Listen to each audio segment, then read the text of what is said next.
Have you ever felt sad and wish you didn't? Have you ever felt angry and wish you didn't? And what about fear or grief?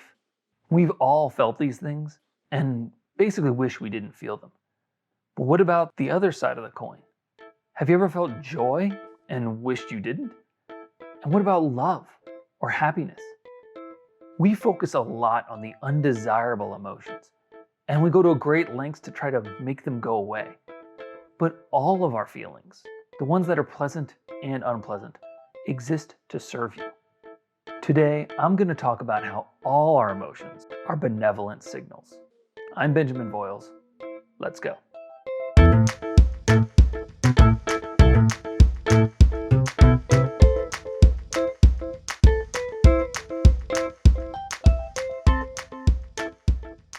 Life is simply feeling and choice.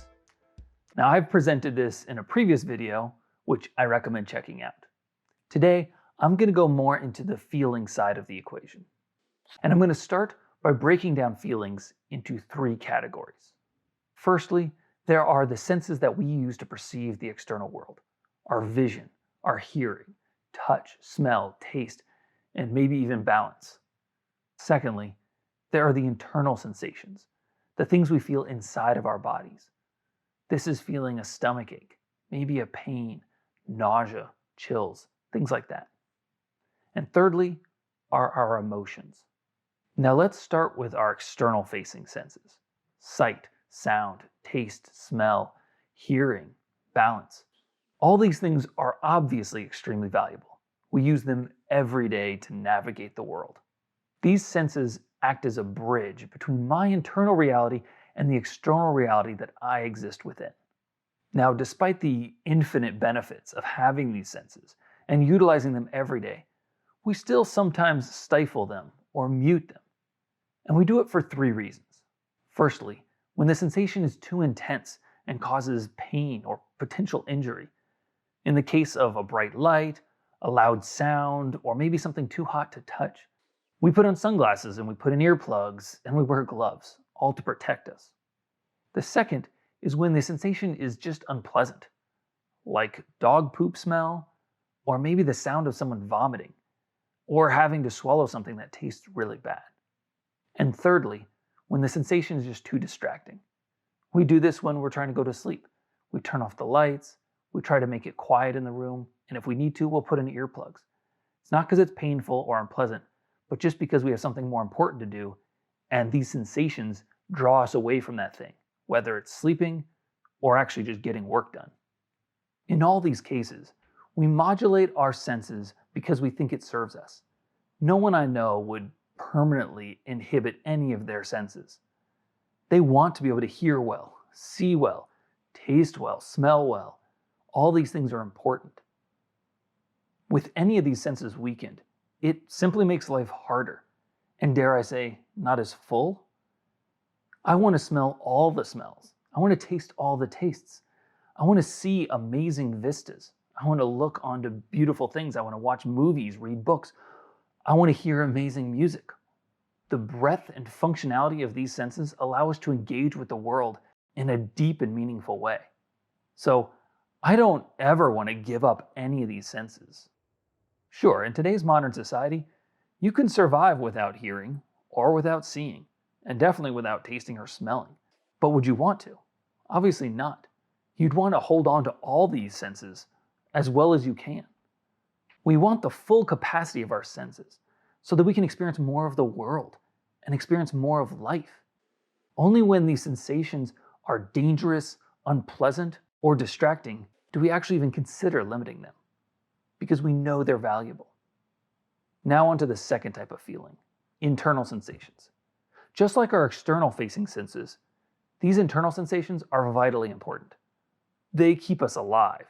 We feel thirst, hunger, sexual attraction, nausea, headaches, tension, muscle soreness, chest tightness, and pain from injuries. And all these are critical for knowing how to move through the world and what to do. And just like our external senses, we sometimes mute these as well, maybe even a lot more. Obviously, people take Tylenol for a headache and Pepto-Bismol if they have a stomach ache, and if they could, they'd eliminate their hunger. And if they're in an abusive relationship, they might try to get rid of their sexual attraction as well. For most of these, the reason we want to mute the sensation is obvious. It's unpleasant. We don't like feeling a headache. We don't like feeling stomach tension. We don't like nausea. So we'll do what we can to actually eliminate the sensation. But the unpleasantness of the sensation is the whole point. It's a signal. It's trying to bring your attention to something. That pain in your knee is trying to tell you there's an injury that needs attention. If you eat something poisonous, you'll likely become ill and nauseous and possibly puke. So the next time you think about eating that same thing, you'll feel that nausea again. And it's a signal, creating an incentive for you not to eat poison. You want the nausea. The nausea is there to serve you. If you break your leg, it won't heal if you keep putting your weight on it. So the pain obviously serves a purpose. And you might think, well, I've already got the signal. I don't need to keep feeling pain over and over again, so I should just take some ibuprofen to make the signal go away. But we all know that as soon as the pain lightens up, we're going to start putting weight on the leg again. Nobody's ever twisted their ankle and kept putting weight on it long before it's fully healed, right? Athletes do this all the time. They'll injure themselves and they'll ice it, or they'll take ibuprofen or Tylenol or whatever to try to make the pain go away so that they can keep going, so they can keep pushing their body further, causing more injury. And that's the choice they can make. So it's a fine choice if that's what's important to you. But there is a consequence. The pain is serving a purpose. So yeah, the signal is important, and the intensity of it's important as well. A severe injury deserves severe care. If you break a leg, a slight pain won't keep you off that leg. You need severe pain to keep it protected so that it can heal fully.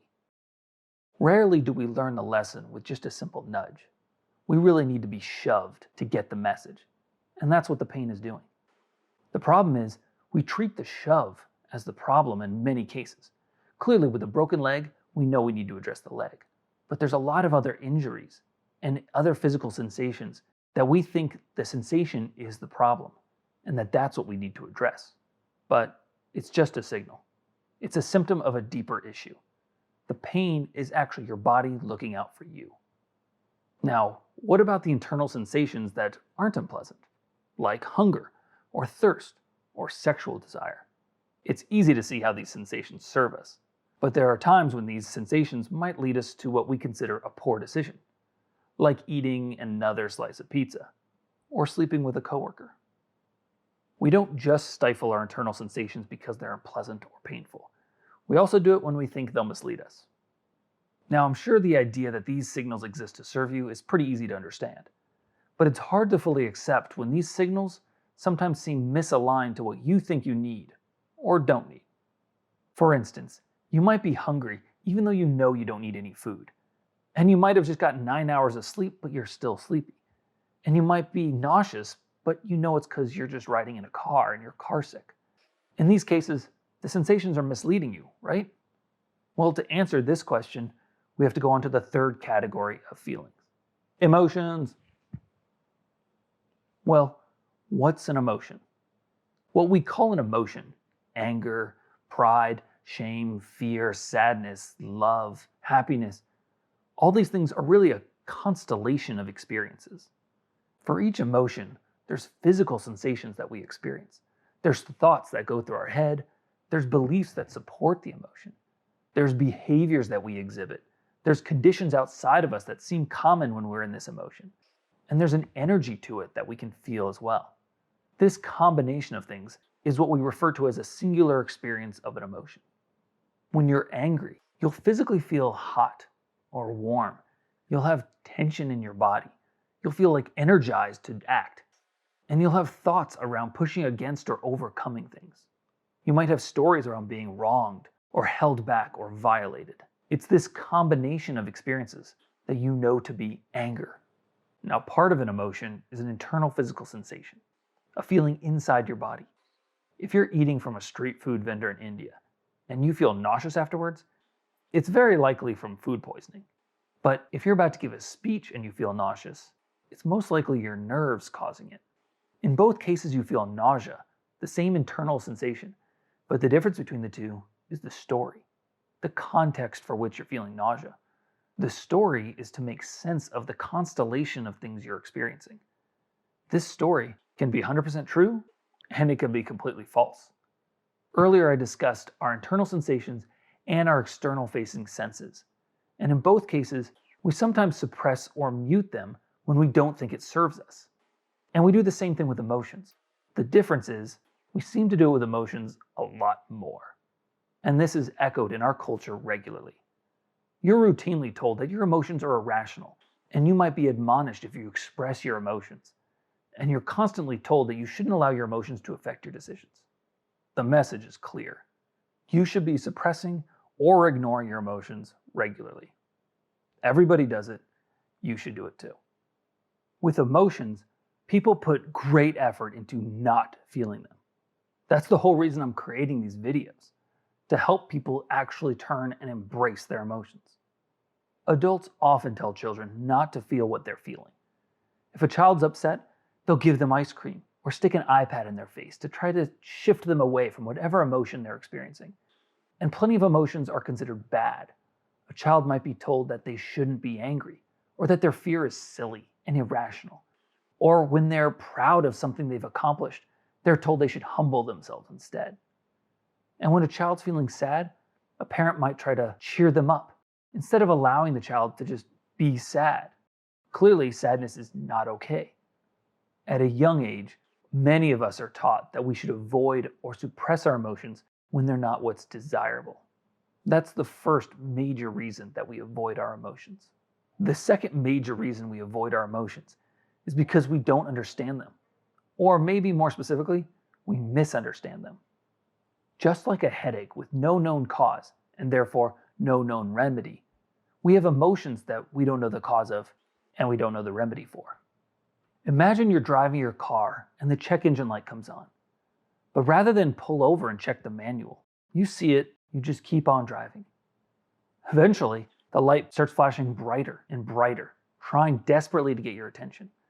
And then it starts beeping at you, loud noises, but you keep driving.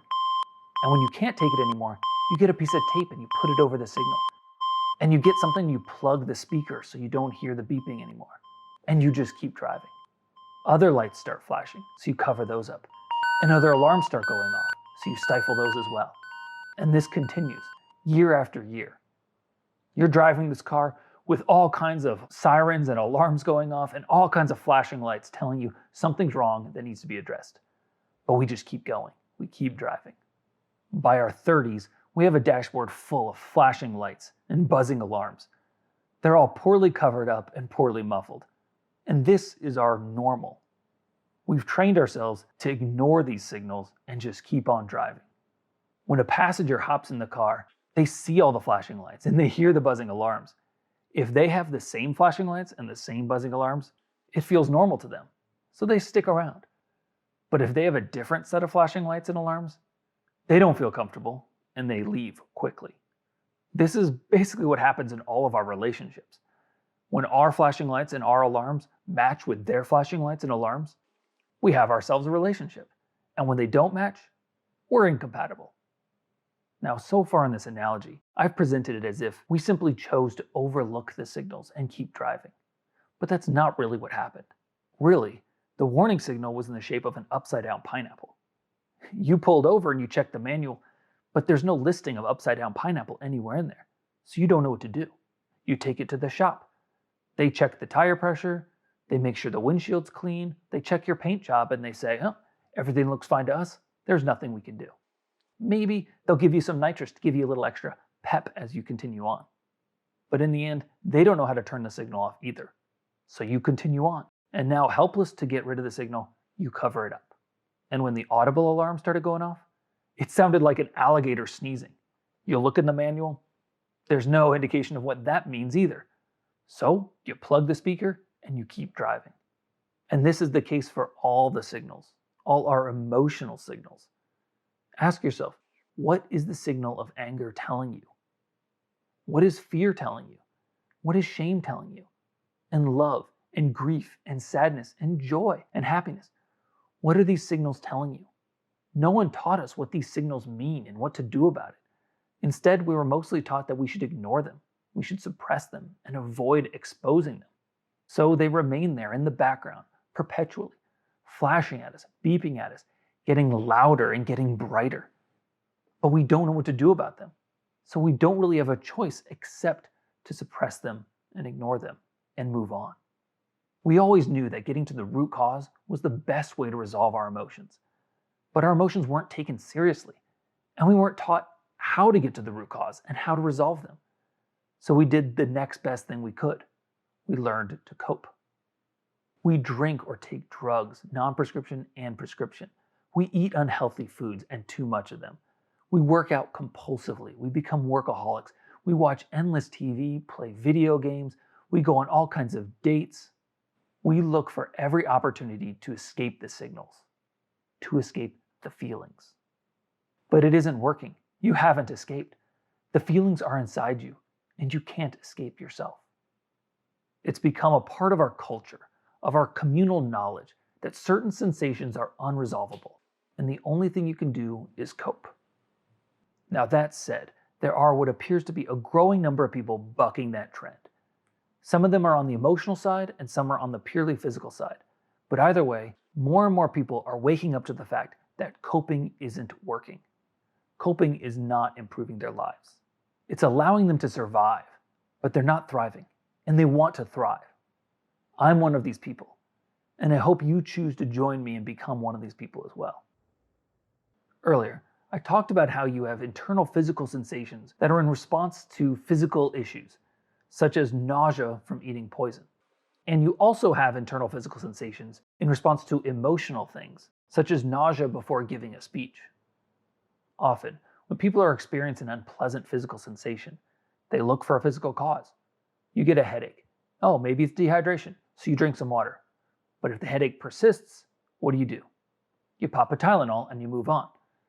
But chances are this headache was caused by something else. Maybe it's not a physical cause.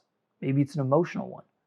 Maybe your emotional stress is leading to a lot of tension in your back and your neck, leading to your headache. So the proper resolution isn't a pill. It's to address your emotional stress. And this is probably the case for that chronic upset stomach you have, or the persistent fatigue that you're experiencing. When you have physical pain or discomfort, it very well could be from a physical cause, so you should absolutely try to investigate that. Maybe you have an underlying illness. Maybe you're just getting inadequate sleep, and maybe you're exercising excessively. You should definitely investigate those things. But once they're ruled out, then you should probably consider that maybe the physical sensations are emotional signals, and that the proper resolution is to address the emotional issue. This is why the internal signals we feel seem like they're misleading us and inappropriate. It's because we're just looking for physical causes, and we're completely neglecting emotional ones. We think the internal sensation is flawed or erroneous, but it's not. We're just not looking in the right place for the cause. In the past, I've had periods with very poor sleep, and at the time, I changed my diet, changed when I ate, exercised more or less, tried to work less hours, turn off all screens by 9 p.m. None of these things made any difference really, because the issue was emotional. But once I actually embraced the emotion and got to the root of it, I slept like a baby.